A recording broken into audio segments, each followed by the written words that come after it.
Sa buhay natin kung minsan may mga kakulangan na iniisip natin na kung sakasakaling mapupunan ay magpapabuo sa ating pagkatao. Pero paano kung ang isang lihim na hinihintay mong masiwalat ay hindi pala kasagutan na ang dadalhin, kundi kadiliman? Ganyan po ang tema ng ating kwento ngayon.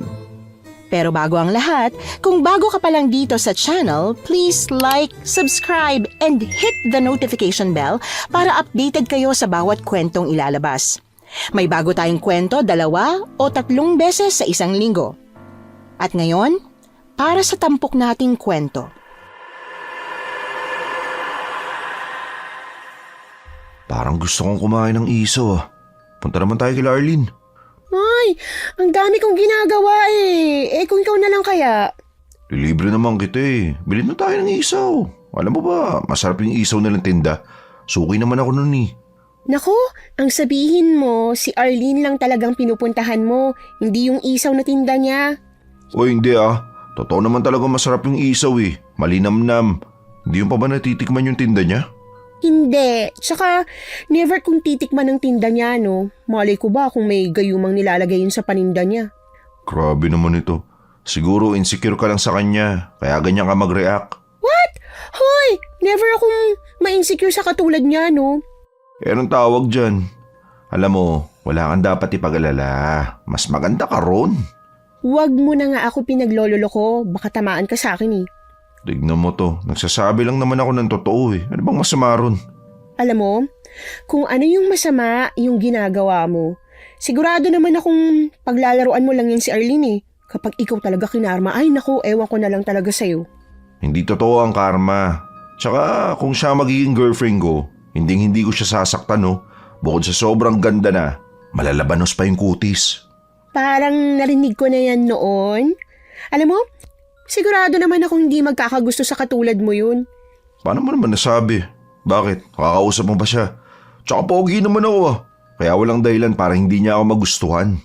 Hindi, pero yung karakas niya, alam na alam ko. Kaya kung ano man ang gagawin mo, naku, wag mo na lang itutuloy. Masasaktan ka lang.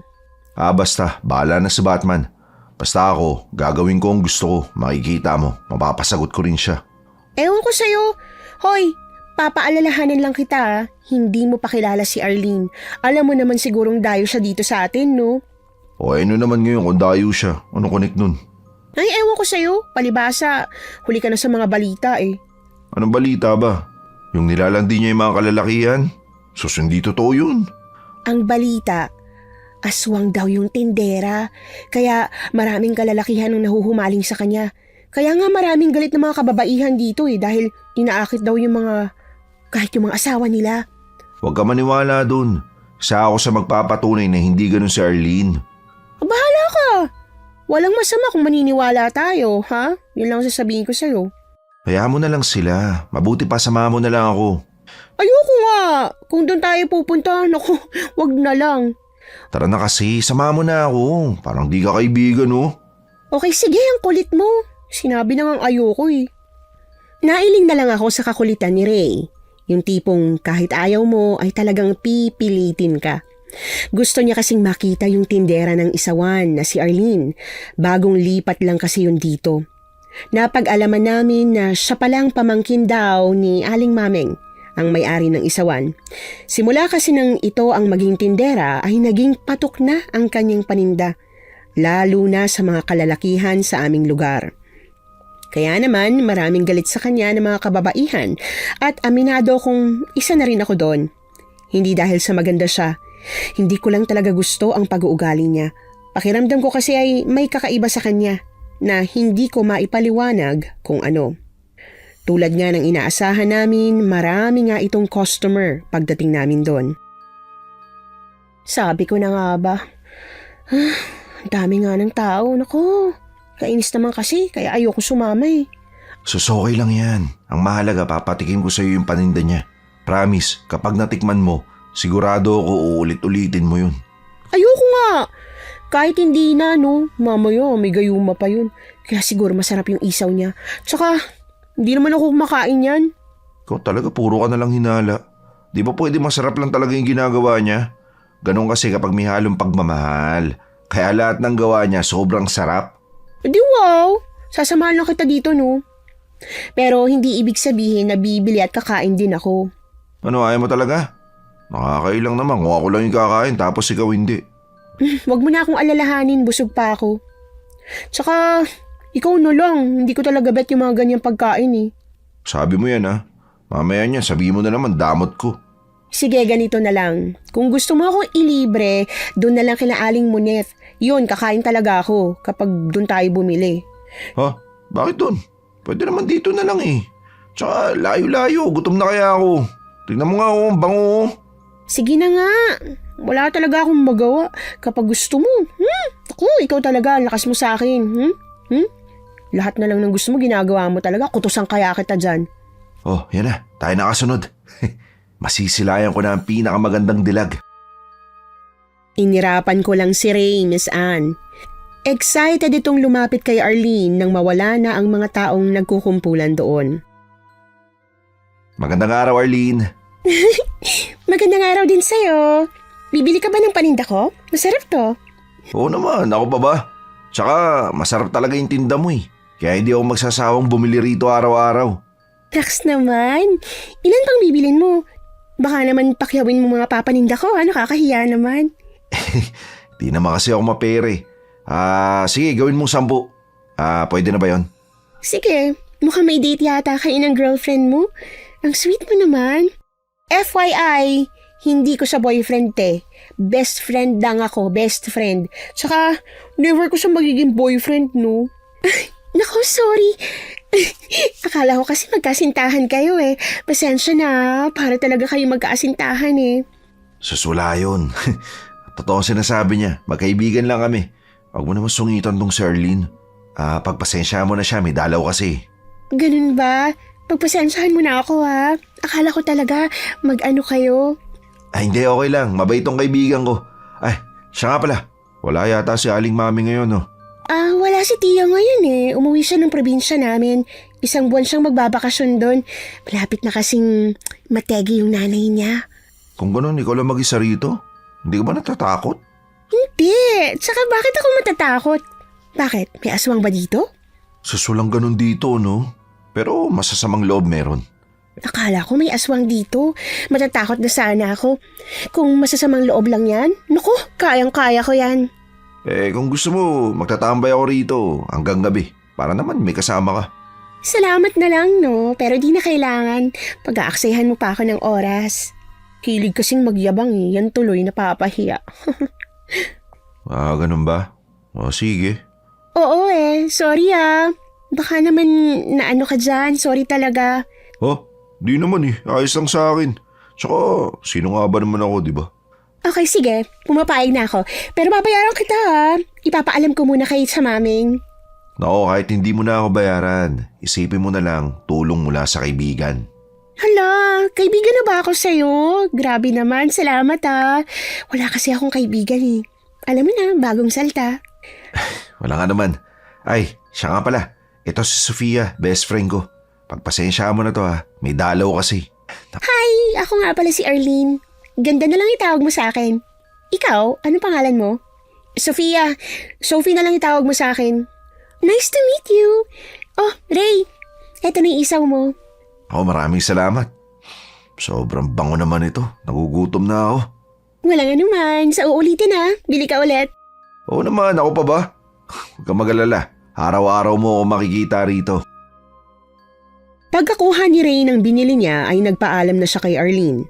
Halata kong kinikilig ang loko, kaya naman naiiling na lamang ako.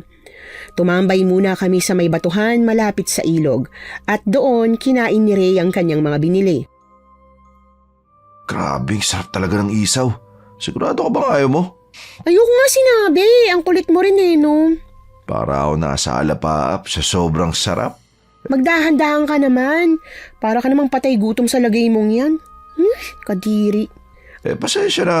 Natatakam lang talaga ako eh. Sobrang sarap kasi. Alam mo, pansin ko talaga sa'yo kapag kumakain ka niyan, para kang patay gutom. Ganun ka na ba ka OA? Anong gagawin mo? Sobrang sarap eh. Subukan mo kayang tikman para malaman mo kung gaano kasarap yung isaw. Okay, sige na. Bilisan mo na lang. Pagkatapos mo, uwi na tayo May gagawin pa ako Okay, sige. Ay, sa makalawang araw pala, doon ako uuwi sa bahay namin ha. Talaga? Uuwi ka na sa inyo? Aba, mabuti naman. Akala ko doon ka na talaga habang buhay Kung pwede lang sana. Pero mag-aasawa rin ako. Kaya alam kong hindi talaga ako titira sa inyo. Wala ka pang ang trabaho, asawa na agad iniisip mo. Ano ibubuhay mo sa kanya? Mamaya, iasa mo lang yan sa nanay mo. Siyempre hindi pa naman ngayon kapag may trabaho na ako. Ikaw ba? Kailan ba balak mag-boyfriend? Sayang naman yung ganda mo. Ano ka ba? Hindi naman ako nagmamadali Tsaka, wala pa akong balak mag-boyfriend Alam ko na. Siguro ako inihintay mo Di ba naalala yung pangako natin sa isa't isa? Na kapag hindi tayo nagkaroon ng kasintahan hanggang 30 years old, tayong dalawa na lang yung magpapakasal. Wag na lang Tsaka, hindi kita kailangang hintayin. Bata pa tayo nung napag-usapan natin yun. O nung connect ng noon at ngayon? Di ba pareho lang yun? Wala. Tsaka, tulad nga ng sinabi ko sa'yo, bata pa tayo nun. Nangako pa rin tayo sa isa't isa Alam mo, kung hindi ka lang sana babaero, maniniwala sana ako na may gusto ka sa akin Paano ko sabihin kung gusto kita? Anong gagawin mo? Ha? O ito na, kumain ka na lang. Tulungan mo na ako rito para makauwi na tayo. Ayoko nga, ikaw na lang umubos niyan. Bahala ka, ubusin ko talaga to. Sige lang. Sobrang sarap talaga nito. Naubos ko na. Teka, parang sa mapakaramdam ko. Uwi na tayo. Nandidiri ako sa paraan ng pagkain niya, Miss Anne. Yung parang isang buwan na hindi kumain sa lagay niya. Pagkaubos niya ay bigla na lamang itong namutla na para bang may sakit. Kaya naman niyaya ko na siyang umuwi. Nagtataka naman ang lolo ko sa itsura ni Ray nang makita niya ito. Oh, napano si Ray? Mukhang bad mood yata. Teka, may sakit ba siya? Hindi ko alam, Lo. Kanina hindi naman yan ganyan Pag ubos lang ho niya ng kinain niya, nagkaganyan na ho siya. Ay sige, iupo mo muna. Napano ba siya? Kumain lang ho yan ng isaw tapos nagkaganyan na siya. Ano? Isaw? Saan ba binili? Dun sa isawan ni Aling Maming. Ganun ba? Sige, hayaan mo muna. Baka nasobrahan lang siya sa pagkain. Di baling paunti-unti ang kain. Basta wag lang isang kainan. Ewan ko ba dito kay Ray? Ang sabi, sobrang sarap daw. Hindi daw niya kayang pigilan. Parang nga siyang isang taong hindi kumain. Ano? Parang katulad yan ng anak na Marcelina. Kumain din ng isaw tapos nagkaganyan din. Kinamot ko nga yun Nalaman ko kagad na nayanggaw siya. Totoo ba yun, Lo? Oo. Kaya kita pinagbabawalan na kumain ng mga pagkain hindi mo nakita kung paano niluto. Ano ho bang yanggaw? Ay, wag mo nang alamin. Tumango na lamang ako. Hindi ko alam kung bakit ayaw sabihin sa akin ni Lolo kung ano ang yanggaw. Lumabas na ito dahil may kukunin daw siya. Ako naman ay dumiretso na sa kwarto ko. Pagbukas ko ng pinto ay wala doon si Ray. At nakarinig ako ng nagsusuka sa labas ng aming bahay. Kaya naman tumakbo ako papunta ron. Nakita ko si Ray na suka lang ng suka. Na paano ka ba? Hindi ka naman ganyan kanina. Oh, ano nangyari sa kanya? Nagulat nga rin ho ako, Lo. Nagsusuka na ho siya pagpasok ko. Mabuti pa ikuha mo siya ng maligamgam na tubig at lagyan mo ng asin at ipainom mo. Sinunod ko naman ang inutos ni Lolo Bornok. Tumungo ako sa kusina at kumuha ng maligamgam na tubig at nilagyan ko ito ng asin. Nang matapos ako ay nagmadali din akong bumalik at inabot yon kay Ray. Oh, eto Ray, inumin mo to. Kasi naman Salamat. Ano ba nangyari sa'yo? Sa susunod kasi, huwag ka nang masyadong masiba sa pagkain, pwede ba? Eto pa inumin mo. Para mas maisuka mo yan bago kumapit. Ano ba yan, Lo? Hindi ba delikado yan? Kasi siguro ako, parang hindi ko kayang inumin yan. Hindi ko talaga iinumin yan. Hindi to delikado. Sige, inumin mo na, Ray. Oo, Ray. Inumin mo na para gumaling ka na. Ubusin mo yan, ha? Para maisuka mo ang lahat ng kinain mo. Pagkainom ni Ray ng binigay ni Lolo na nasa maliit na bote, ay agad niyang isinuka ang lahat ng kanyang kinain. Halos masuka din ako, Miss Anne. Kaya naman tumalikod ako upang hindi ko na yun mapanood. Nang matapos na si Ray ay inalalayan na namin siya ni Lolo Bornok. Papasok sa loob ng bahay. Hindi niya pinatuloy sa kwarto si Ray kundi sa kusina at pagkatapos ay ipinaghanda niya ito ng makakain. Kainin mo yan, Iyo. Mamaya lang magiging maayos na ang pakiramdam mo. Salamat po, Lo. Hindi ko nga alam kung bakit ako nagkaganito eh. Sa susunod kasi, huwag kang masyadong matakaw sa isaw ha. Biruin mo, 10 pirasong isaw inubos mo. Yan tuloy na pala mo. Talaga? Naubos ko? Oo, bakit parang hindi mo alam? Ano ka, nagka-amnesia? Hindi ko talaga alam eh. Palagi naman ako bumibili kay Aling Maming. Pero ngayon lang ako nagkaganito. Sa susunod kasi, huwag ka munang bumili ng isaw. Baka maulit yan sa'yo. Sige ho, salamat ho. Sige na, kailangan ko na umalis. May pupuntahan ako ngayon. Saan ho kayo pupunta? Lo, magagabi na ho. Diyan lang kay Berto. Baka bukas na ako makauwi. Mamaya doon ka na matulog sa kwarto ko, Sofia, ha? Sarado niyong maigi ang pinto at bintana. Sige ho, Lo. Sige, mauna na ako. Sigurado kanina pa ako hinihintay nun. Ingat ho kayo, Lo. Tumangulang siya sa akin. Kinandado ko naman ng maigi ang pinto at maging ang bintana. Habang si Ray, hinatid ko naman sa aking silid. Doon muna ako matutulog ngayong gabi ah. Tawagin mo na lang ako kapag may kailangan ka. Sige, salamat. Pasensya na rin pala sa nangyari ah. Ano ka ba? Okay lang yun. O paano, lalabas na ako. Dadala na lang kita dito ng inumin para hindi ka na lumabas mamaya. Teka, parang masyado mo na akong inaalagaan ah. Sige ka, baka masanay ako niyan. Sus, puro kakalokohan. Siyempre, tinuturing na kitang kapatid, no? Biruin mo, may bahay at magulang ka. Pero dito ka nakikitira. Kaya madalas tayong pinagkakamalang mag-asawa eh. Hayaan mo lang sila. Siya nga pala, pwede bang bukas samahan mo ako kay Arlene? Ha? Bakit? Huwag mong sabihin na bibili ka na naman ng isaw. Di ka na talaga nadala, ano? Hindi ah. Gusto ko lang mapalapit sa kanya. Yun lang talaga yung habol ko. Ay nako, sabi nang huwag mo nang pag-aksaya ng panahon si Arlene. Mamaya may boyfriend na yun. Hanggat wala ako nakikita, may pag-asa pa rin ako, no? Oo na, sige na, sasamahan na kita bukas. Salamat ha. Alam ko naman, di mo ako kayang tiisin eh. May magagawa pa ba ako? Sige na, matutulog na ako. Lumabas na ako dahil nakaramdam na rin ako ng antok nung mga oras na yon. Tumungo na ako sa silid ni Lolo para matulog.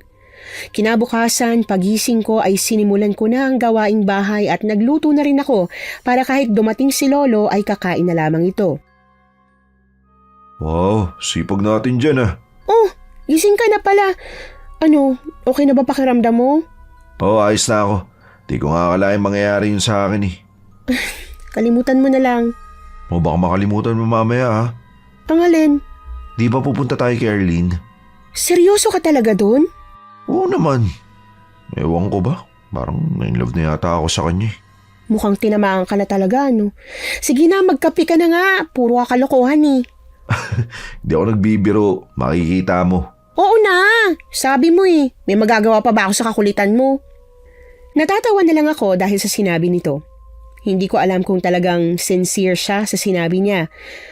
Pero pagkatapos ng lahat ng gawain ko ay nagpasama na ito. Muli kaming nagtungo sa tindahan ng isaw. Kilig na kilig ang mokong nang makita niya si Arlene. Hi! Hi! Ang ganda yata ng mood mo. Tama ka. Sobrang ganda talaga. Lalo na nang makita ko yung pinakamagandang dilag sa balat ng lupa. Oy, grabe ka naman. Mukha ba akong balat ng lupa? Hindi naman ganun yung ibig ko sabihin, no? Okay, akala ko kasi itsurang lupa na ako. Bibili ka ba? Oo. Sarap kasi. Ray, di ba nag-usap na tayo? Kulit mo talaga. Oo, alam ko naman yun eh. Last na to, promise. Alam mo naman ang nangyari sa'yo kahapon, di ba? Ano na lang sasabihin ni Lolo? Naku, mapapagalitan na naman ako nun. Ano nangyari? May nangyari sa'yo, Ray? Kasalanan ko ba? Wala naman. Ano lang, medyo sumama lang yung pakiramdam ko. Tsaka hindi mo kasalanan yun, no? Tama siya. Wala kang kasalanan dahil kasalanan yun ang kinain niyang isaw kahapon. Sumama kasing sikmura niya. Halos lagnatin na nga. Sofia, Ha? Totoo? Naku, pasensya na kayo. Minsan kasi hindi magandang nabibili kong isaw eh. Sorry Ganito na lang para makabawi ako. Libre ko na lang yung kakainin mo. ay nako hindi na. Okay naman na ako. Nasobrahan lang siguro ako kahapon. Naubos ko kasi. Naku, sorry ulit Hindi ko natingnan kung may sirabang isaw sa mga nabili ko. Hindi mo naman kasalanan eh. Kasalanan yan ni Ray. Masyado kasi siyang masiba. Grabe naman ito. Di ako ganun, no? Kasalanan ko bang sobrang sarap ng tinda niya? Pagluto niyan, umuwi na tayo Pagluto niyan. Oh, mamaya na. Bibigay ko pa kasi ito kay nanay. Sigurado magugustuhan niya yan. Sige na. Pagkaluto ng isaw ay umalis na nga kami at pumunta sa bahay ni Ray para mayabot sa pamilya niya ang binili niya. Pagkatapos ay dumiretso na nga kaming muli sa bahay. Nang sumunod na araw ay muli kaming tumungo sa tindahan ni Aling Mameng. Hi, magandang umaga sa'yo, ganda. Ganda talaga. Magandang umaga rin sa'yo. Ano, bibili ka ba? Hindi na muna ngayon. Medyo naumay din kasi ako sa araw-araw eh. Sayang naman, wala pa akong benta eh. Kala ko, buwan naman na kita. Wala ka pang benta? O sige, pabili na lang ako ng 6. Yan, buena mano ako Oh, bakit hindi mo papakiyawin? Di ba ang takaw mo sa ganyan? Ikaw naman, masyado mo ako nilalantad dito kay Arlene eh. Natutuwa talaga ako sa inyo. Para kayong aso't pusa pag nagbabangayan kayong dalawa. Habang nagiinisan kami ni Ray ay may dumating na isang magandang babae. Napakaganda at malagatas ang balat at aakalain mong artista ito. Excuse me. Hello, my dear. Kumusta ang tinda mo? Oh, Nay! Anong ginagawa mo dito? Akala ko ba hindi ka napupunta? Masama bang makita ko ang anak kong maganda na manang-mana sa nanay niya? Nandito ako para tulungan ka. Wala kang kasama, kaya dito na muna ako hanggat wala si Mameng. Anak, mag-ina kayo? Di nga. Oo. Bakit? Anong problema doon? May mali ba? Wala naman ng mali. Hindi lang ko kasi halata eh. Masyado po kasi kayong maganda at batang tignan eh. Ganun ba? Nako, maliit na bagay lang yon. Alam mo bang marami nang nagsabi niyan na parang hindi kami magnanay nitong si Arlene? Kung ako yung tatanungin nyo, para lang ho kayo magkapatid eh. Kahit sino ho siguro yung makakita sa inyo, ganun din yung sasabihin. Suki ka ba ni Arlene? Oo. Suki ho ako ni Aling Mameng kaso wala ho siya eh. Hindi ko lang ho siya basta sukay, Nay. Kaibigan ko na ho sila. Talaga? Wow naman, may kaibigan na pala ang anak ko dito. Sa katunayan yan, pinsan ko si Mameng at sa amin niya pinagkatiwala itong tindahan niya. Ho? Sigurado ho ba kayo kamag-anak niyo si Aling Mameng? Bakit mo antipaklong ho siya? Alam mo, natutuwa ako sa'yo. Palabiro ka, no? Hindi katulad ng ibang mga nakilala ko. Slight lang ho. Pero hindi ho talaga ako nagbibiro. Totoo yung sinasabi ko. Tsaka tanong ko lang ho maaari ko bang malaman kung ilang taon na ho kayo? Ano ba sa tingin mo? Ilang taon na ako para sa'yo? Mukha lang ho kasi kayong 16 years old eh. 51 na ako. Hindi halata, ano? 51 talaga ho? Ano ang gamit yung beauty product? Nag-finance po ba kayo? Wala akong gamit, ano? Ganito talaga kami. Hindi rin kami retokada. Kagaya ng inaakala mo. Natural ang beauty namin. Grabe naman ho. Parang yung mga kaidaran nyo dito sa lugar namin, mga uugod-ugod na yung itsura eh. Isipin mo na lang na hindi kami mag-ina. Para kaming magkapatid o magkaibigan, ano? Tama ho kayo. Hindi ako makapaniwala sa edad ng nanay ni Arlene, Miss Anne. Sapagkat hindi mo naman talaga aakalaing nasa 50 anyos na siya. Maging si Ray ay hindi rin makapaniwala sa ganda nito. Kahit ang mga kalalakihang dumaraan ay talagang napapalingon sa kanya at halos lumuwa ang mata at tumulo ang laway sa kakatitig sa kanya. Ano, bibili ka ba o makikipagdaldalan ka? Naiinip na ako Bibili ako. Saklit lang naman. Starstruck talaga ako sa nanay ni Arlene eh. Ang landi mo, no? Pati ba naman matanda papatulan mo? Sigurado ka na ba dyan sa ginagawa mo? Iwan kita dito eh. Total, hindi ka naman na matutulog sa bahay bukas. Pasensya na ha. Ilan nga palang isaw ang bibilin mo? 6 lang po. Sa akin lang naman yan eh. Ikaw, Sofia, bibili ka rin ba? Nako, hindi na. Hindi kasi ako makain ng ganyan eh. Oo, hindi ho talaga siya mahilig sa mga karne at isaw ng kahit anong hayop. Gusto lang ho niyan gulay. Alam mo, ang karne ang sobrang sarap. Lalo na kapag hilaw. Bakit hindi mo itry? Hilaw? Kumakain ka ng hilaw? Oo naman. Alam mo, mas malasang hilaw kesa sa lutong karne. Hindi naman ako makakibo dahil sa sinabi nito. Nakatitig lang siya sa akin ng seryoso. Kaya naman, nakaramdam ako ng takot dahil pakiramdam ko ay may ibig sabihin ng kanyang tinuran. Oh, bakit parang natulala ka dyan? Ano iniisip mo? Ha? Wala, ano lang. Medyo sumama kasi yung pakiramdam ko eh. Parang gusto ko na umuwi. Sige, hintayin na lang natin maluto tapos uwi na tayo. Magkaano-ano kayo? Alam mo, Iha, parang kilala kita. Kaso hindi ko lang matandaan kung saan tayo nagkita. Wala ho. Magkaibigan lang ho kami. Tsaka nasisiguro kung hindi ko kayo kilala. Magkaibigan?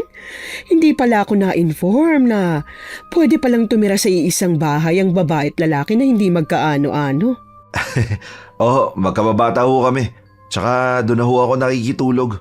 Umuwi lang ho ako sa amin kapag maliligo. Okay, akala ko kasi magkasintahan kayo. Bagay pa naman kayo. Nako, hindi ho mangyayari yun. Iha, huwag kang magsalita ng ganyan. Kadalasan kasi sa magkaibigan, nagkakainlaban. Tulad nyo, pwede kayong mauwi sa ganun. Hindi ho mangyayari yun. Kaibigan, tsaka kapatid lang ho ang turing ko sa kanya. Totoo ho yun. Hindi ho talaga mangyayari yun. Para na ho kasi kami magkapatid eh. Okay. O siya, sige. Papasok na muna ako sa loob. Ako kasing magtitimpla ng sauce at magluluto ng isaw. Sige ho. Pumasok siya sa loob. Tinitigan ko lang siya, Miss Anne, dahil hindi talaga ako makapaniwala na ganoon kabata ang itsura nito. Pagkaluto ng isaw ay nagpaalam na rin si Ray kay Arlene. Tapos ay umuwi na rin kami dahil siguradong hinihintay na kami ni Lolo. Oh, saan kayo galing? Kanina pa kasi ako rito. Bumili lang ho kami ng isaw. Ano ka mo? Bumili ka na naman.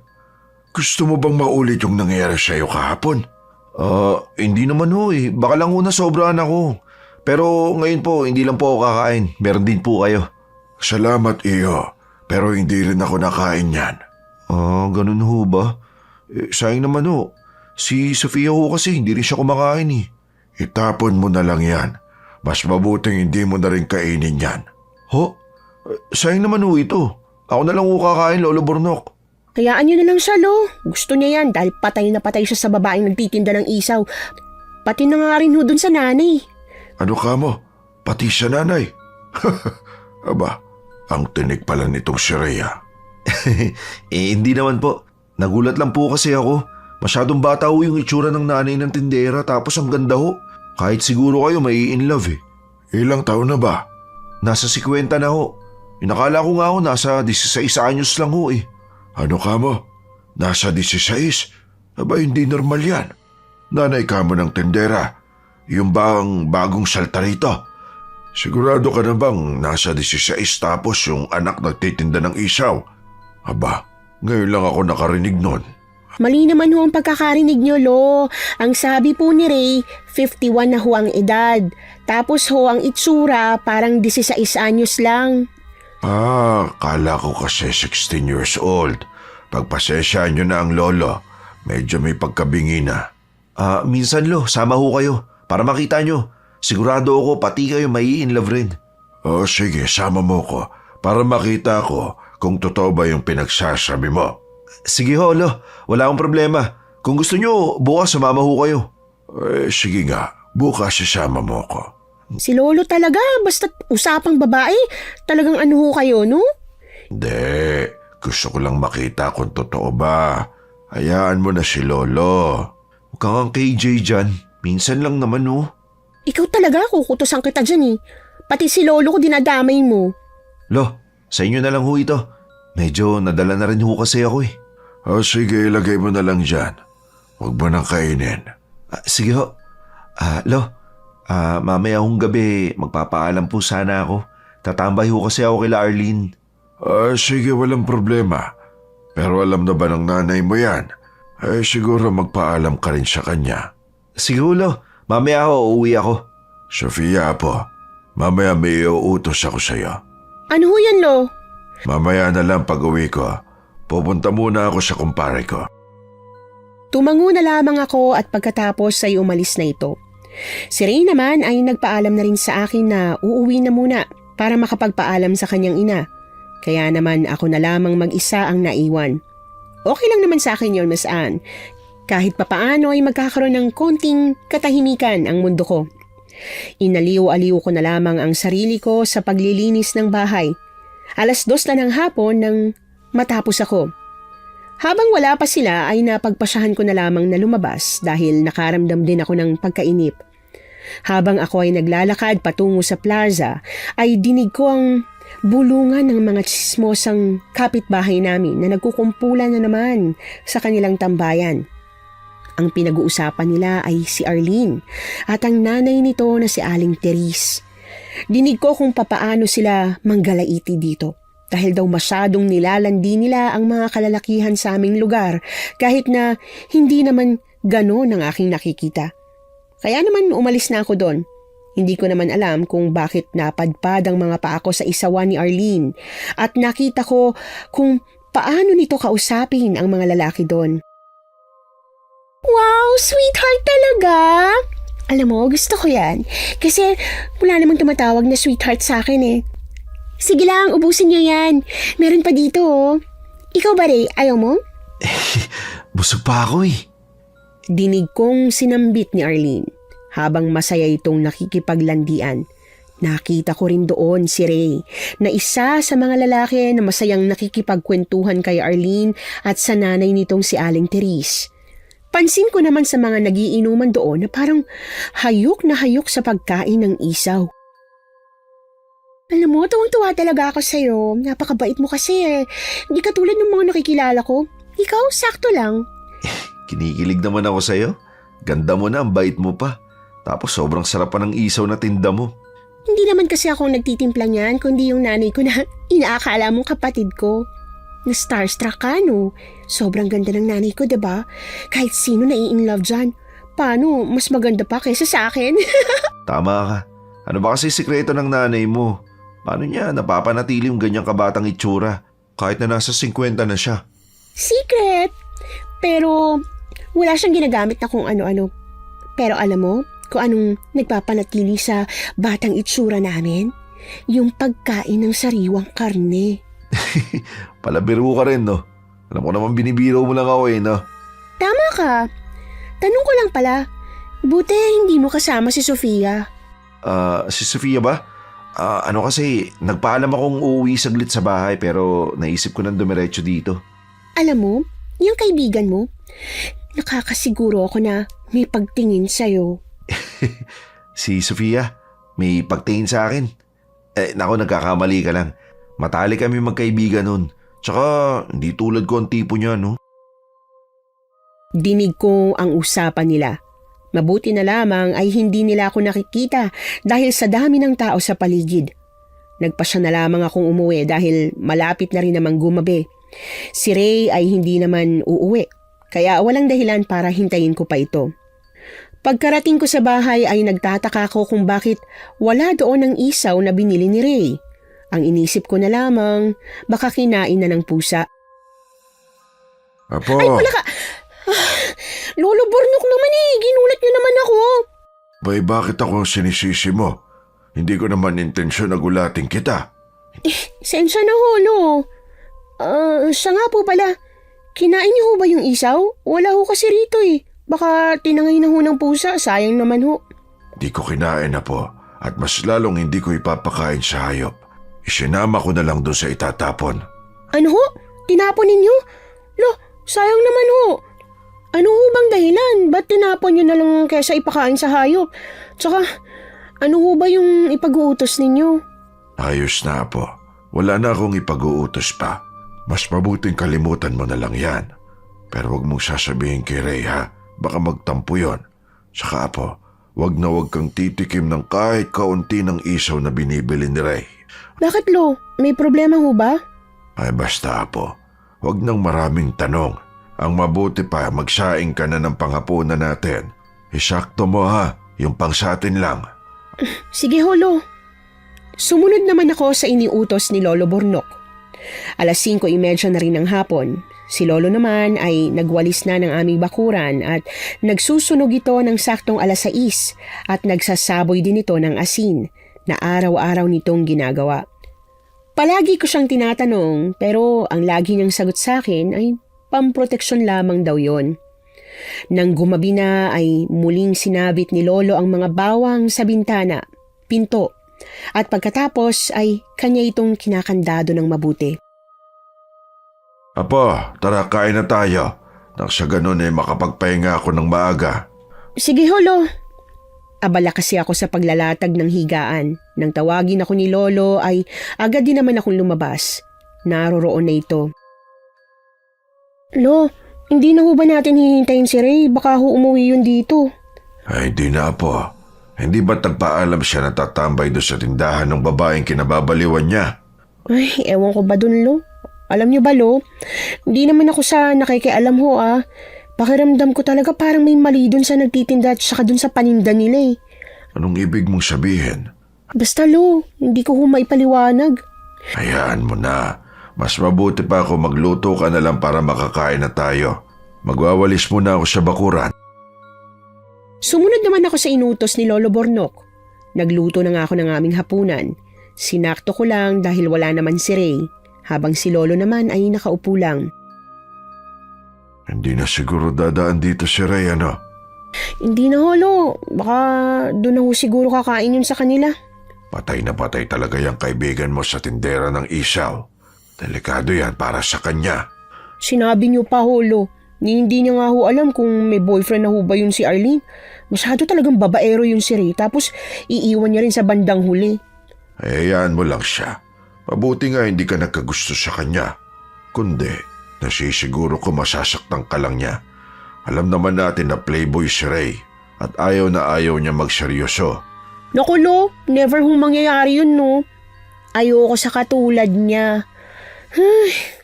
Ayos na ho sa akin na kaibigan ko lang ho siya. Mabuti yan na po. Marami namang lalaki siguro ang matitino pa sa panahon na ito, hindi ba? Hindi ko pa po iniisip yan, Lo. Gusto ko muna i-enjoy yung pagiging dalaga ko. Mahirap kasi pasukin ng pag-aasawa eh. Tama ka. Mabait na bata ka talaga. Mabuti na lang dito ka iniwan ng iyong ina. Nasa na kasing nanay ko, Lo? Ni mukha niya, hindi ko alam. Nang mamatay ang tatay mo, iniwan ka niya sa akin. Sinabi niya wag daw kitang ibigay sa nanay mo para daw sa kaligtasan mo. Ano ho bang pangalan ng nanay ko, Lo? Yan ay hindi ko maaaring sabihin sa'yo. Dahil yan ay kabilin-bilinan ng tatay mo. Ang daya naman, Lo. Pati pangalan, di ko pwedeng malaman. Kalimutan mo na siya. Nandito ako. Handang puna ng pagkukulang ng nanay mo sa'yo. Mabuti pa kumain na lamang tayo. Tumango ako, Miss Anne. Tahimik kaming kumain ni Lolo Bornok. Yon ang kauna-unahang gabi na hindi namin kasabay si Ray. Nang matapos kaming kumain ay ako na rin ang nagligpit. Ang lolo ko naman ay nagtungo na sa kanyang silid. Nang matapos ako ay nagtungo na rin ako sa aking silid. Kinabukasan nagising ako sa ingay ni Lolo Bornok, kaya naman madali akong bumangon kahit na mapungay pa ang mga mata ko. Mabuti at gising ka. Halika, samahan mo ako kila Dolores. Lolo naman eh, nangantok pa ho ako. Tsaka wala pa ho akong hilamos. Ay nako, maghilamos ka na, bilisan mo. Nagmamadali ako. Ano ho bang nangyari? Ba't ho ba kayo nagmamadali? Basta, bilisan mo na lang. Mabilis akong naghilamos. Hindi na ako nagpalit pa ng damit dahil sa kakamadali ni Lolo Bornok. Pagdating namin doon ay maraming nagkukumpulang kapitbahay, kina Aling Dolores. Nag-uusisa ang mga ito kung ano ba ang nangyari doon. Tabi, padaanin niyo ako. Nagmamadali naman si Lolo sa pagpasok kaya naman nagsitabi ang lahat. Pagpasok pa lang namin ni Lolo ay nabungaran kaagad namin ang asawa ni Aling Dolores na nakagapos at nagwawala. Sumisigaw din ito at halos mamula ang mga mata at ang mas nakakatakot ay naglalaway ito na animoy parang nauulol. Nakaramdam naman ako ng takot kaya naman tumabi ako sa gilid. Magsitabi kayo dyan, Dolores. Ako na bahala kay kumpare. Agad namang sinunod ni Aling Dolores si Lolo. Pinanood ko lamang si Lolo sa kanyang ginagawa. May nilabas si Lolo Bornok na isang maliit na garapon na may lamang langis. Kumukulo yun at halos matapo na ang langis dahil sa pag-apaw. Sinasabi ko na nga ba, nayanggaw ka nga kumpadre. Mabuti na lang ay maaagapan ko pa. Naguguluhan naman kami sa sinabi ni Lolo Bornok. Binuksan niya ang kumukulong langis at pagkatapos ay nilapitan niya ang asawa ni Aling Dolores. Hinawakan niya ang buhok nito, kaya halos magwala ito. Nanlilisik ang mga mata at halos gusto ng sunggaban si Lolo. Ibinuka ni Lolo Bornok ang kanyang bibig at unti-unting ibinuhos ang langis sa bunganga nito. Kitang-kita namin kung paano ito mangisay at halos mawalan ng malay. Maya-maya pa ay may isinuka ito na itim na likido. Kaya naman lumabas ako dahil hindi ko na kinaya ang nakakadiri na nasaksihan ko. Paglabas ko ay nandoon si Ray na nakikiusyoso. Ano nangyayari sa loob? Nagwawala si Mang Nestor.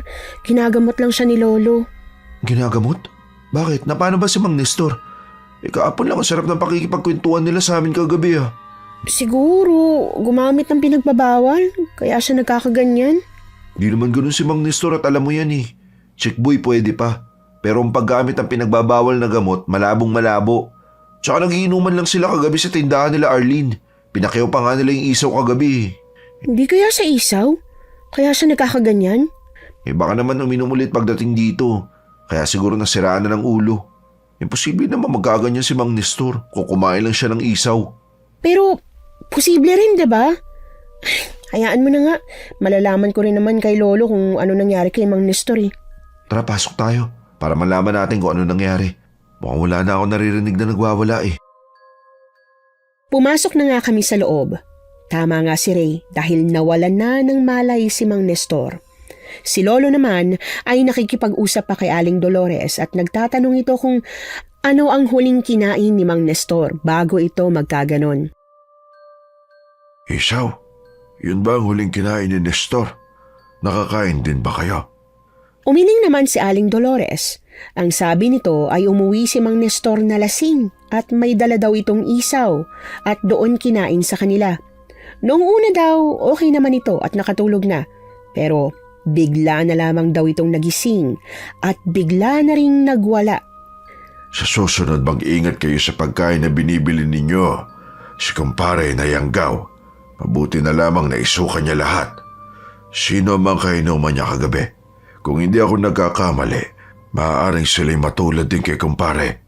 Sinabi naman ni Aling Dolores kung sino-sino ang mga nakainuman ng kanyang asawa. Ipinangako ni Lolo Bornok na pupuntahan niya ang mga ito at aalamin ang kani-kanilang mga kalagayan. Nagpaalam na si Lolo at inaya na rin akong umuwi. Binabayaran pa siya ni Aling Dolores pero hindi niya ito tinanggap at sinabi na lang na tulong na lamang niya yon.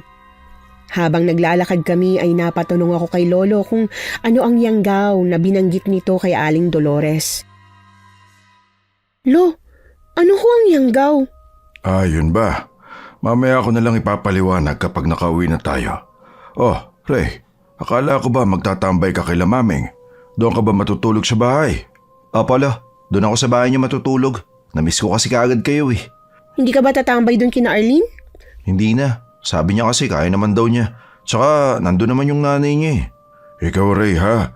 Huwag ka munang kakain ng mga nabibiling luto na pagkain. Kahit pa yung isaw na yan. Lalo ngayon, sunod-sunod na ang nayayanggaw dito sa ating lugar. Opo, wag ho kayo mag-alala. Nadala na ho ako. Yung binibili ko, pinapakain ko na lang sa hayop. Ano ka mo? Sa hayop? Sa susunod, huwag mo nang gagawin yan. Yon ang bilin ni Lolo Bornok. Tumangulang si Ray. Kahit na nagtataka ito. Pag-uwi namin ay dumiretso si Lolo Bornok sa kanyang silid at hindi na lumabas pa. Nang sumunod na araw ay muli na naman kaming nakabalita ng pangyayanggaw. Kaya naman palaging wala si Lolo dahil ito ang manggagamot sa aming lugar. Nagagamot din naman ito ni Lolo pero marami pa rin ang nadadali ng yanggaw. Mga apo, bukas ay lalakad ako. May gagamutin kasi ako na nakakain na ng sariwang karne. Lo, hindi ho ba kayo napapagod? Bukod ho sa inyo, alam niyo naman pong meron pang ibang manggagamot dito sa lugar natin, diba? Mas mabuting ako na lang ang gumamot, apo, para masigurado kong mailalabas nila ang lahat ng nakain nila. Ano ho ba kasi yung yanggaw, Lo? Wala akong oras para magpaliwanag, apo. Kailangan ko nang magpahinga. Tumango na lamang ako at hindi na kumibo pa.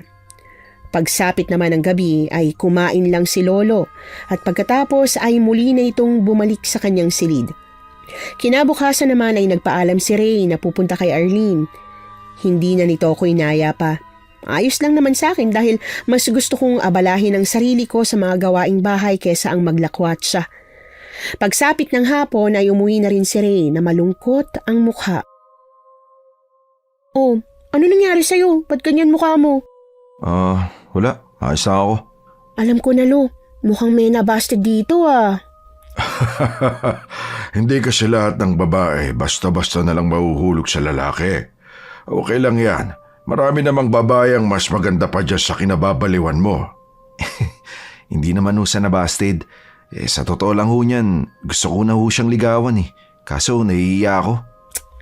Diba expert ka na sa ganyan? Bakit ngayon nagkakaganyan ka? Huwag mong sabihin sa akin na nagbago ka na. Hindi ko rin alam kung bakit sa kanya ganito yung nararamdaman ko. Basta nalaman ako nahihiya sa kanya.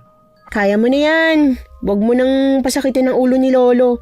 Kung gusto mo talaga siya, ipakita mo. Hayaan mo na siya, apo. Alam kong kayang-kaya mo yan, Ray. Isipin mo na lang na dati mo yung ginagawa. Sige, Lolo.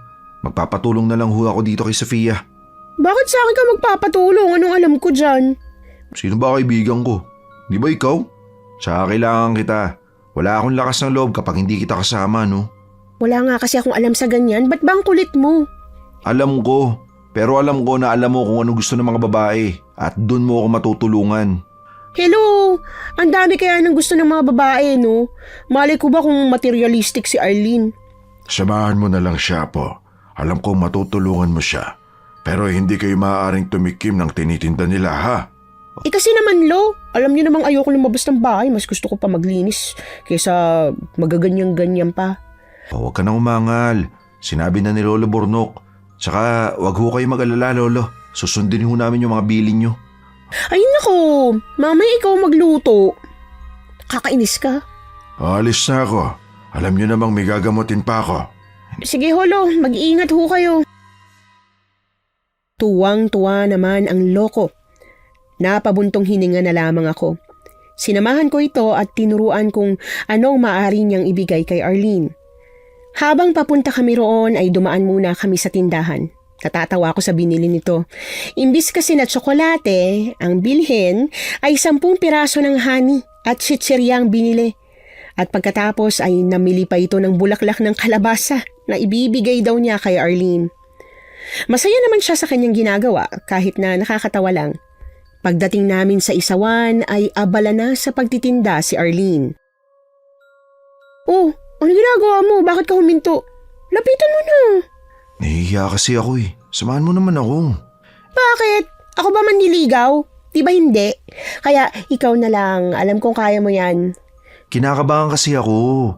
Sige na, samahan mo naman ako. Marami pa kasing tao eh. Siguro maghintay muna tayo. Sige na, kainis ka talaga. Habang naghihintay kami ni Ray ay may isang matandang babae na sumugod kay Arlene. Naghuhuramentado ito at tinutukan pa ng balisong si Arlene. Kaya naman natakot ang lahat, lalong-lalo na si Ray. Kita ko ang pag-aalala nito para kay Arlene, ngunit pinigilan ko lang siya dahil ayokong madamay kami kung ano man ang meron sa pagitan ng Ale at ni Arlene. Hayaan mo na lang siya, mamaya madamay pa tayo. Hindi ko siya pwedeng pabayaan. Nakita mo, di ba? Tinutukan siya ng balisong. Ang kulit mo rin. Kapag napahama ka, wag mo akong sisisihin ah. Lumapit si Ray at tinanong ang matanda. Ngunit maging siya ay tinutukan din at sinabing wag na lamang makialam kung ayaw nitong madamay. Ako naman ay kinakabahan dahil kitang-kita ko ang galit ng matanda kay Arlene na para bang may ginawa itong napakalaking kasalanan sa matanda. Pakiusap po, ibaba niyo po yung punyal. Kapag nakasugat kayo, maaari ho kayo makulong. Hayaan mo lang ako, Ray. Kaya kong sarili ko. Pero may hawak siyang balisong. Mamaya masugatan ka niya. Anong kaguluhan ito? Hoy, tanda! Bakit mo tinututukan at binubulyawan ang anak ko? Hindi ka nga namin kilala? Ngunit hindi ito sumagot. Mas lalo nitong pinanlisikan ng mata si Aling Therese at si Arlene. Hindi naman makapaniwala ang lahat ng marinig ang hinaing ng matanda. Pinagbibintangan kasi nito na aswang daw ang mag-ina at ginawa din daw aswang ang kanyang anak, pati asawa. Kaya ganoon na lamang ang kanyang galit sa mga ito. Ang mga tao doon ay nagbubulungan, lalo ng mga kababaihan. Hati ang kanilang paniniwala. Ang mga kababaihan ay sang-ayon sa matanda, habang ang mga kalalakihan kumakampi sa mag-ina. Hindi kami aswang. Tingin niyo ba? Kung aswang kami ng nanay ko, lalabas ba kami ng umaga? Magsialis na kayo bago pa ako tumawag ng pulis. Bago umalis ang matanda ay binulyawan pa nito ang mag-ina at binantaan na kapag hindi sila umalis ay susunugin ang tindahan ni Aling Mameng. Hindi ko naman sila nakitaan ng takot o ano paman. Lumapit na rin ako doon dahil bala kong kutusan si Ray sa pagiging bida-bida nito. Ikaw ang yabang mo talaga. Kapag ikaw nasaksak nun, magiging sirang Ray ka na lang. Aray, grabe naman ito. Alam ko nanakot lang yun, kaya naglakas loob lang ako. Salamat nga pala, Ray, ha, sa pagtulong mo. Okay lang yun, di naman din kita natulungan eh. Matanong ko lang, bakit pinagbibintangan kayong dalawa ng mga aswang? Yan nga rin ang hindi namin alam ni nanay eh. Ang sasama pala ng ugali ng mga tao dito, porket mga dayo lang kami? Hayaan nyo na lang ho sila. Mas mukha pa nga silang aswang kaysa sa inyo eh. Kapag hindi sila tumigil, ipapakita ko sa kanilang sinasabi nilang aswang. Nay, hayaan nyo na lang po yung mga tao. Ganyan talaga sila. Marami lang po talagang inggit sa inyo. Dahil sa ganda nyo mag-ina. Siguro nga tama ka, Ray. Bibili ka ba? Oo, bibili ako. Siya nga pala. Eto, para sa'yo. Para sa akin ba to? Bakit mo pala ako binibigyan ng ganito? Gusto ko sanang umakyat ng ligaw sa'yo eh. Aakyat ka ng ligaw sa anak ko? Akala ko gusto mo makipag-inuman dahil nagdala ka ng pulutan. Natawa naman ako sa sinabi ng nanay ni Arlene. Kahit naman siguro ibang makakita ay matatawa din. Maging si Arlene ay batid kong natatawa din, ngunit pinipigilan lamang nito. Okay lang yan, Nay. Ayaw mo nun, maiba naman. Imbes na tsokolate at bulaklak, chichirya at saka honey na. Tsaka ang bulaklak na lang ng kalabasa. Mas lalong lumakas ang tawanan dahil sa sinabi ni Arlene. Si Ray naman ay napakamot na lamang ng kanyang ulo sa sobrang kahihiyan. Ang kanyang nakakatakot na tensyon ay napalitan ng kalokohan. Alam mo, ikaw ang nagpawala ng init ng ulo ko. Okay yan, at least nag-effort ka para sa anak ko. Pasensya na Arlene. Hayaan mo sa susunod, yung tunay na bulaklak na ibibigay ko sa'yo.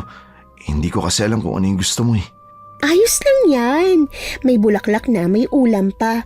Alam mo, paborito ko to eh. Pero, totoo ba yung sinasabi mong nanliligaw ka sa akin? Hindi mo ba gustong malaman munang pagkatao ko? Naku, hindi ko na kailangan malaman pa. Nagustuhan kita dahil mabait ka at maganda. Talaga? Sigurado ka bang mabait ako? Baka yun lang talaga ang akala mo. Hindi ko alam. Pero pakiramdam ko sobrang bait mo eh. Mabait talaga itong anak ko. Lalo naman yung isa ko pang anak na hinahanap ko ngayon. Ho, may anak pa ho kayo dito? Ano ang pangalan niya? Baka ho kilala namin. Naku, hayaan mo na. Makikita at makikita din namin siya. Tama ka, maring kilala niyo siya. Baka nga matulungan niyo pa ako eh. Ang pangalan niya, Eliza. Sabi kasi ng dati naming mga kapitbahay, iniba na raw ang pangalan ng anak ko ng lolo niya. Ewan ko ba, parang sinadya niyang ilayo sa akin. Baka humidahilan siya. Kung ano man yon, hindi niya kailangang itago ang anak ko. Kapag nahanap ko sila, babawiin ko talaga ang anak ko. Hindi na kami kumibo pa. Nang maluto na ay nagpaalam na kaming uuwi na. Habang nasa daan kami ay may nakita kaming aso. Tinawag naman ito ni Ray at pagkatapos ay pinakain ito ang binili niyang isaw. Hindi na ako nagtanong pa dahil siguro sa nangyari sa kanya nung nakaraan. Pag uwi namin ay nakita kong abala si Lolo sa pagwawalis ng bakuran. Lo, nagwawalis na naman ho kayo? Sabi ko naman ho sa inyo, ako na lang gagawa niyan, di ba? Kakauwi niyo lang ho yata. Oh, anong balita? Pamahid na bang magpaligaw? Mukhang na-turn off ho yata siya kay Ray. Paano ba naman kasi, Lo? Binilhan niya ng bulaklak ng kalabasa na may kasamang chichirya at honey. Ayos ka rin pala, no? Alam mo, parehas tayo. Mabuti ka nga, may chichirya at candy pa. Ako nga kahit ano, wala akong dala. Talaga, Lo? Akala ko ako lang po yung nakagawa nun eh. Ikaw naman talaga. Kung ako si Arlene, hindi ko tatanggapin yun. Hindi naman ikaw si Arlene eh, kaya okay lang. At least hindi ako napahiya dahil tinanggap niya. Hoy, naalala mo ba yung pangalan ng anak ni Aling Therese? Ano ba yun? Liza? Liza ba o Elisa? Eliza yata yun, Lo. Baka may kilala kayong Eliza dito sa lugar natin. Ang sabi niya, iniba na raw yung pangalan ng sanggol ng lolo niya. Ano ka mong pangalan ng naghahanap? Terese? Sigurado ba kayo? Terese ang pangalan na naghahanap? Bakit, Lo? Kilala niyo ba siya? Bakit parang kinakabahan niyo kayo? Nako, hindi ha. Bakit naman ako kakabahan? Oh, tingnan niyo, kinakabahan nga kayo. Batang to. Ba't ako kakabahan? Ray, apo, maaari mo ba akong dalhin bukas doon sa bahay ng sinasabi mong Terese? May sisiguraduhin lang ako. Sige, Lo. Naguguluhan naman kami ni Ray sa inaasta ni Lolo Bornok. Pakiramdam ko tuloy na kilala niya ito kahit hindi pa niya nakikita. Kinabukasan nga ay nagpasama ito kay Ray. Hindi niya ako pinapasama dahil inutusan niya akong maglaba. Pero hindi ako nakinig. Sinundan ko sila ng palihim. Nagtago ako sa likod ng sasakyan dahil huminto sila malapit sa tindahan ng isawan. Sakto namang lumabas si Aling Therese sa loob ng bahay ni na Aling Mameng. Si Lolo Bornok naman ay bigla na lamang tumalikod na aking ipinagtaka. Dinig ko naman ang pagtatanong ni Ray sa kanya. Oh, Lo, bakit huwag ito malikod? Kilala niyo ho ba siya? Hindi. Halika na. Umuwi na tayo. Lo, teka lang ho. Uwi na ho tayo kagad. Akala ko ba gusto niyo siyang makita? Ray, huwag mo nang isasama dito ang apo ko. Nakikiusap ako sa'yo. Kung gusto mo pang maging welcome sa bahay ko. Hindi ko alam kung bakit ganoon na lamang itong magsalita. Maging si Ray ay nagulat din sa inasta ni Lolo Bornok. Nakita ko namang naglalakad na sila pabalik kaya tumakbo na akong pauwi. Hingal na hingal naman ako dahil sa kakatakbo. Umupo ako sa batsa at nagkunwaring naglalaba. Pagdating nila ay tahimik lang si Lolo. Oh, wala ka pang nalalaban. Ilang minuto rin ako nawala. Yan palang ba yung nalaban mo? Lolo, parang hindi naman kayo nasanay sa akin. Ganito talaga akong maglaba. Pasensya na apo. Punta muna ako sa likod ha. Magtatabas lang ako ng damo. Sige, Lo. Pag alis nito ay agad akong nagtanong kay Ray kahit na alam ko na kung anong sinabi ni Lolo. Sinabi pa rin naman niya ang lahat sa akin. Di ko nga rin alam eh. Bakit gano'n na lang makareact si Lolo Bornok? Niisip ko tuloy na baka kilala nga niya si Aling Terese. Pansin ko nga. Pero bakit kaya gano'n na lang ang reaksyon ni Lolo? Tsaka hindi ko rin nakalain na pagbabawalan niya ako na isama kita kila Arlene. Hayaan mo na. Malalaman ko rin kung kilala niya ba si Aling Therese. Tumango na lamang si Ray at pagkatapos ay tinulungan na niya akong maglaba.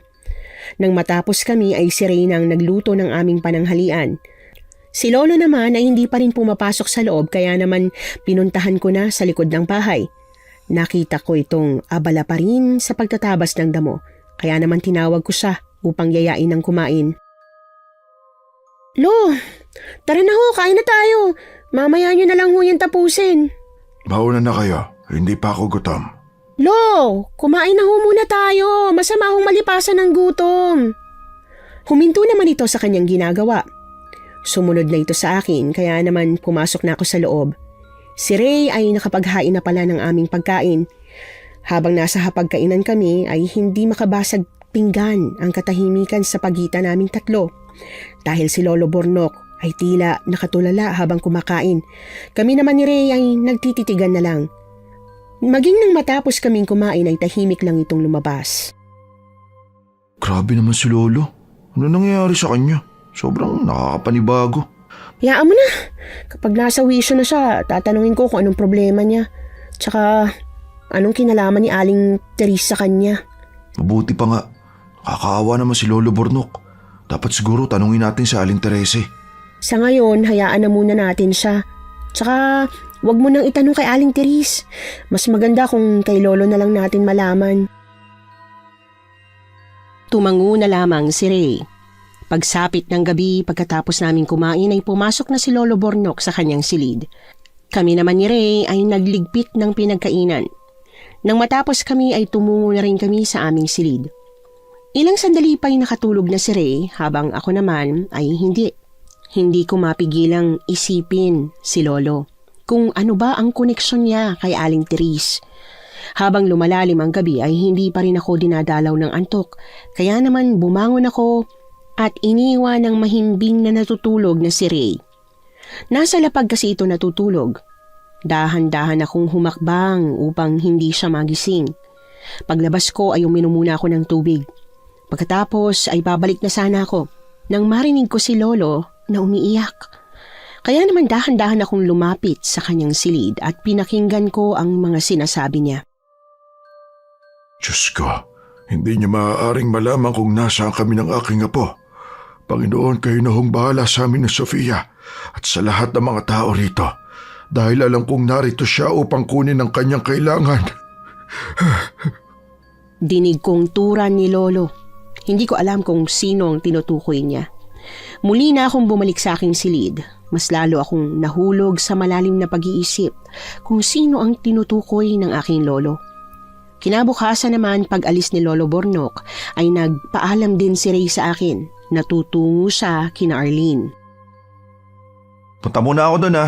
Di kasi kita pwedeng isama eh. Magagalit si Lolo Bornok. Mamaya maligwak ako rito. Sige, dito ka ba manananghalian o uuwi ka sa inyo? Siyempre dito ako kakain oh. Sarap kaya ng luto mo. Wag mo na akong pulahin. Sige na, baka hinihintay ka na ng darling mo. Hindi pa kami noon. Pakiramdam ko wala siyang balak na sagutin ako eh. Huwag ka nang mawalan ng pag-asa. Malay mo naman, diba? Tsaka, pwede ba na wag mo sanang maitanong kay Aling Teresa ang pangalan ni Lolo? Mahirap na, mamaya magalit pa sa'yo. Oo, huwag ka mag-alala. Sige na, mauna na ako ha. Tumango na lamang ako. Hinayaan ko na siyang umalis. Pagsapit ng tanghali ay nagtataka ako kung bakit wala pa rin si Ray at maging si Lolo. Nakaramdam naman ako ng kaba. Kaya napagpasyahan kong puntahan na lamang ito. Pagdating ko doon ay maraming nagkukumpulang mga tao, kaya naman nakiusisa na rin ako. At nakita ko si Aling Teresa at ang matandang babae na nag-aagawan ng balisong. Halos masugatan na si Aling Teresa pero baliwala lang sa kanya. Natatakot naman awatin sila ng mga tao dahil baka sila naman ang masugatan. Galit na galit ang matanda at pinagbibintangan pa rin nitong aswang ang mag-ina. Kung ano man ang nangyari sa asawa mo, bagay lang sa kanya yon dahil masyado siyang babaero. Dahil sa sinabi ni Aling Teresa ay mas lalong nagalit ang matandang babae. Wala talaga itong balak na buhayin si Aling Teresa. Mabuti na lamang ay may naglakas loob na awatin sila. Nilayo nila ang matanda, kaya naman lumapit na ako sa kanila. Ayos lang ho ba kayo? May sugat ho kayo? Ayos lang ako. Hindi to masakit.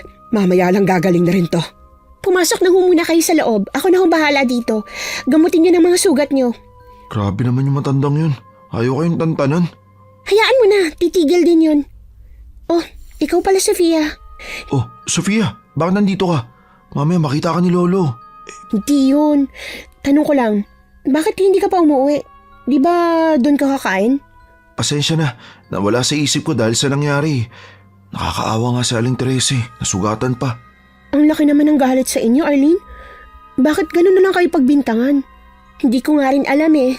Nananahimik lang kami dito ni Inay. Yung asawa niya bumibili dito ng isaw. Suki talaga namin yun. Pero napag-alaman naming namatay. Tapos kami pinagbibintangan? Kaya pala, wala siguro siyang masisi kaya sa inyo binuntun. Hayaan mo na lang siya, mananahimik din yan. Pakiramdam ko ay nagsasabi ng totoo ang matanda. Nang mangyari yon ay napagpasyahan ng magsarado muna ni na Arlene. Kaya naman umuwi na lamang kami ni Ray. Hanggang sa lumipas ang magdamag ay hindi namin akalaing may malagim na palang kaganapan. Dahil pagsapit ng umaga ay natagpuan na lang na wala ng buhay ang matandang babae at naliligo sa sariling dugo. Nakita ito sa may kakahuyan. Wala na itong laman loob at marami rin itong kalmot na hindi mo mawari kung anong nilalang ang may gawa. Ang pinaghihinalaan nilang pumatay ay ang mag-inang dayo sa amin dahil alam naman ng lahat na nagkapisikalan ng matanda at si Aling Teres. Siguradong aswang lang ang kayang gumawa ng ganyan. Grabe, sa tanang buhay ko, ngayon lang po ako nakasaksi ng ganyang kabrutal na krimen. Sino kayang halang yung bituka na kayang gumawa sa kanya niyan? Alam naman natin kung sinong huling nakaalitan niya, diba?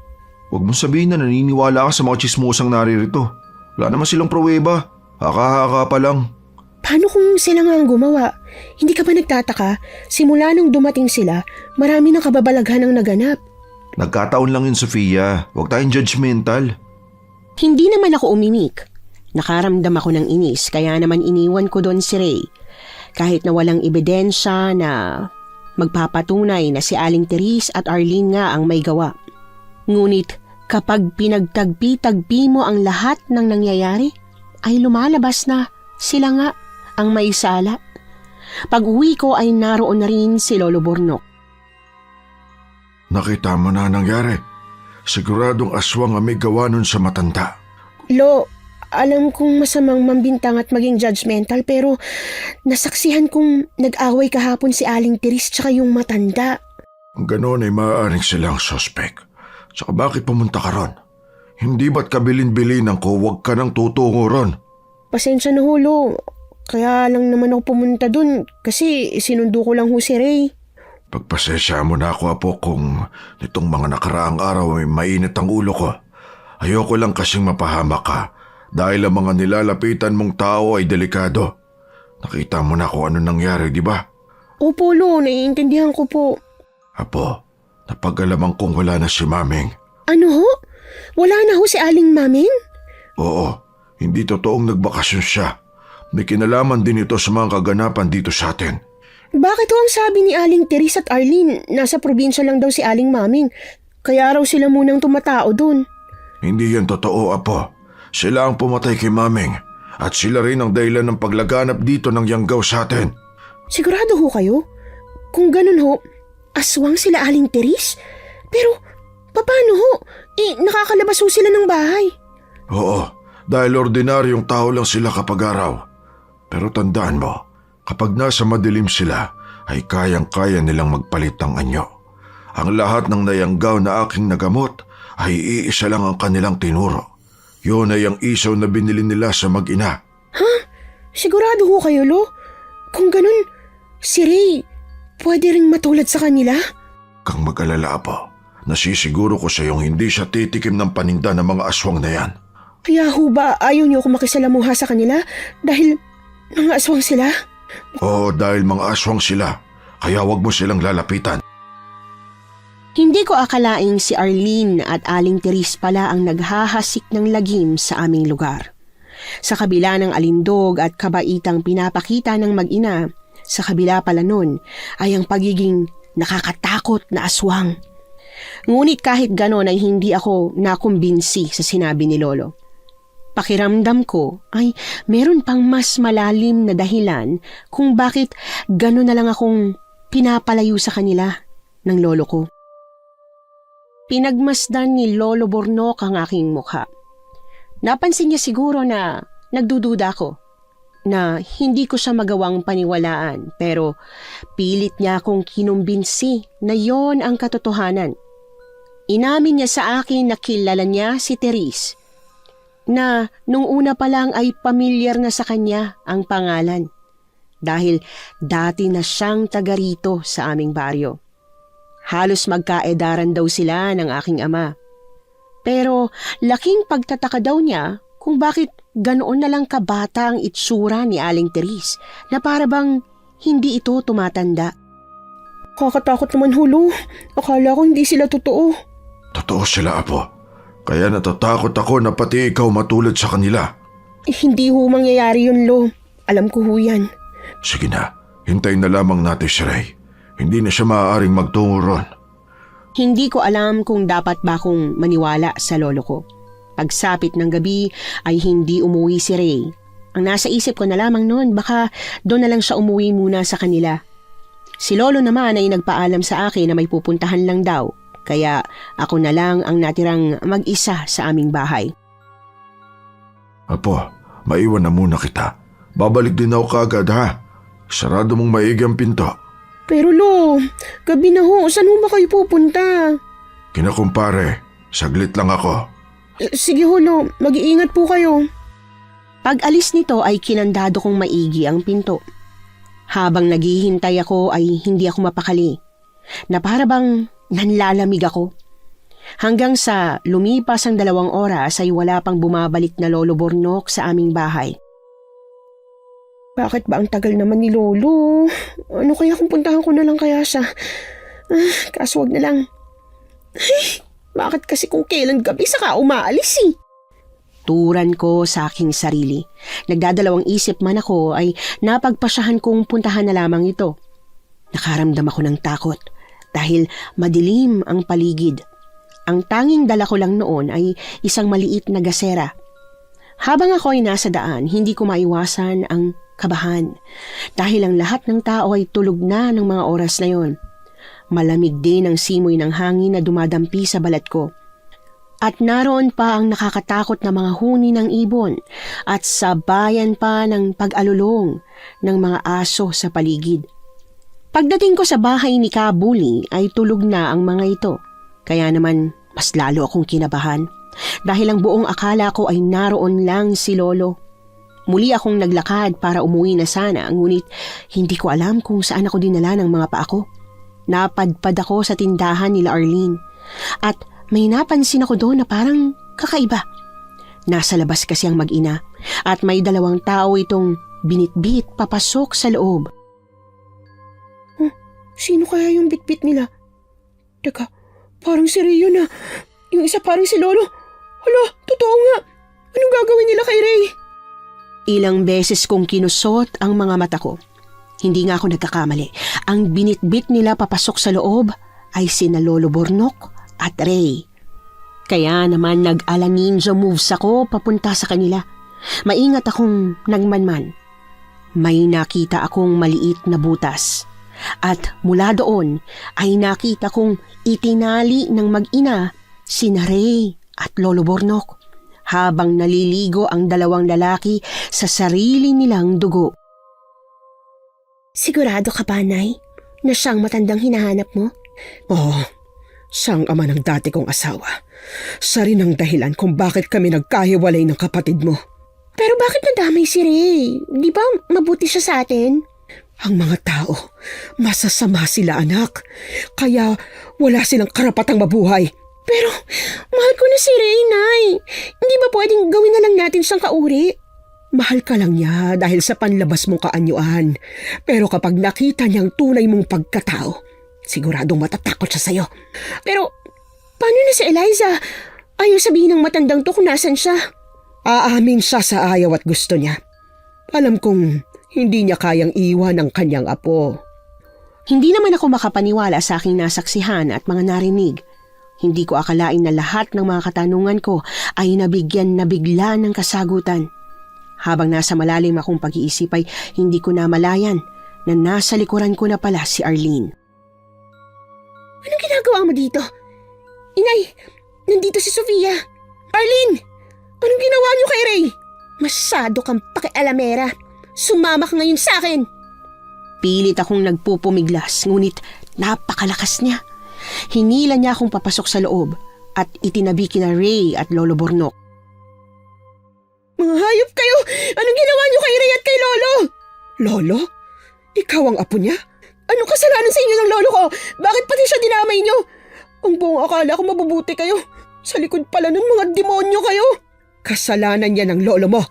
Si Ray naman masyadong pakialamero, kaya dapat lang sa kanya yan. Lo, Ray, gising na. Pakiusap, gumising na kayo. Anong ginagawa mo dito, apo ko? Umalis ka na. Iiwanan mo na ako. Hindi, Lo. Hindi kita iiwanan. Pakalabas tayo dito, Lo. Sabang anak ko, sagutin mo ako, tanda. Wala akong sasabihin. Wala kang mapapala. Kung ako sa'yo, patayin mo na lang ako. Tulad ng ginawa mo sa anak ko. Talagang mangyayari yan. Bumalik ako dito para bawiin ang anak ko. Kung ano man ang nagawa ng lolo ko, ako nang nakikiusap sa inyo, pakawalan niyo na sila. Hindi ko kaya mawala ang lolo ko. Tumigil ka! Malaki ang kasalanan niya sa akin. Hinawakan nito ang braso ko ng sobrang higpit. Pakiramdam ko'y mababalian ako ng buto sa tindi ng pagkakahawak nito sa aking braso. Huwag mong sasaktan ang apo ko! Hirap na bumangon si Lolo Burnok. Itinulak niya si Aling Teres kaya naman bumagsak ito sa sahig. Kitang-kita ko ang panlilisik ng mga mata ni Aling Teres. Bumangon ito at unti-unting lumapit kay Lolo Burnok. Kaya naman tumayo ako agad at hinarangan siya. Hayaan mo na siya, apo. Kaya ko ang sarili ko. Hindi, Lo. Kung papatayin ka lang din ng mga aswang na yan, idamay niya na ako. Huwag kang mag-alala. Lahat kayo mamamatay. Anong nangyari? Gising ka na pala, sweetheart. Ha? Alimaw! Sofia! Lolo Burnok! Ayos ang ba kayo? Ayos lang ako. Magpaalam na kayo sa isa't isa. Anak, alam mo na kung anong gagawin. Nanlaki ang aming mga mata nang biglang magpalit ng anyo ang mag-ina. Bilang isang mabangis na hayop at pagkatapos ay sumugod ang mga ito sa amin. Tumilapon kami. Sobrang sakit ng aking likuran at ganoon din si Lolo Burnok. Tatayo na sana ako, nagsakalin ako ni Aling Teres at inangat ako sa ere. Nagpupumiglas ako ngunit hindi ko magawa. Halos lagutan na ako ng hininga. Apo, pakawalan mo ang apo ko! Ngayon, tanda. Sabihin mo kung nasa ng anak ko. Kung ayaw mong patayin ko ang pinakamamahal mong apo. Sofia, Aling Terese, pakiusap pakawalan niyo si Sofia! Patahimikin mong lalaking yan, Arlene. Sorry, sweetheart. Mas kailangan kong sundin ng nanay ko kesa sa'yo. Ay, hayop kayong mag-ina. Hanggang sa kamatayan ko, hindi mo malalaman kung nasa ng anak mo. Sige, mabilis akong kausap. Wag! Siya si Eliza! Siya ang anak mo! Mas lalo ako nitong sinakal kaya halos mawalan na ako ng malay. Ang huli ko lang narinig ay ang sinabi ni Lolo Burnok. Yon ang mga katagang narinig ko mula kay Lolo Burnok. Napaluha ako hanggang sa tuluyan na akong malagutan ng hininga. Ang buong akala ko patay na ako ngunit bigla na lamang akong nakaramdam ng matinding hapdi sa aking leeg. At doon bigla na lamang ako nagising at naghabol ng aking hininga. May naramdaman akong kakaiba sa aking katawan. Para bang nagkaroon ako ng kakaibang lakas. Anak, salamat buhay ka. Huwag mo akong tatawaging anak. Wala akong inang aswang. Hinanap ko si Lolo at si Ray. Nakita ko ang mga ito na wala ng malay. Kaya labis na pagkamuhi ang aking nadarama. Mabilis akong bumangon at sinugod ko si Aling Teres. Kaya naman tumilapon siya sa pader. Nakuha ni Arlene ang atensyon ko. Papasugod na siya sa akin kaya naman sinalubong ko siya at kasabay nun, namalayan ko na unti-unting humahaba ang aking mga kuko.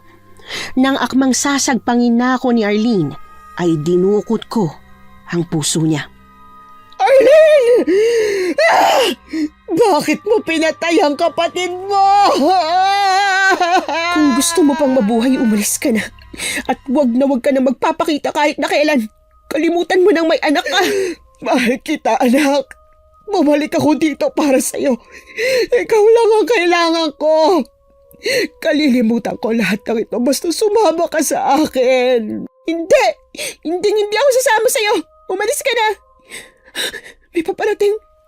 Tumakas na si Aling Teres, ang aking ina. Napahagulgol ako ng dahil doon. Iniwan ko ang labi ni Arlene dahil dinala ko sa pinakamalapit na gamutan, sina Lolo Bornok at Ray.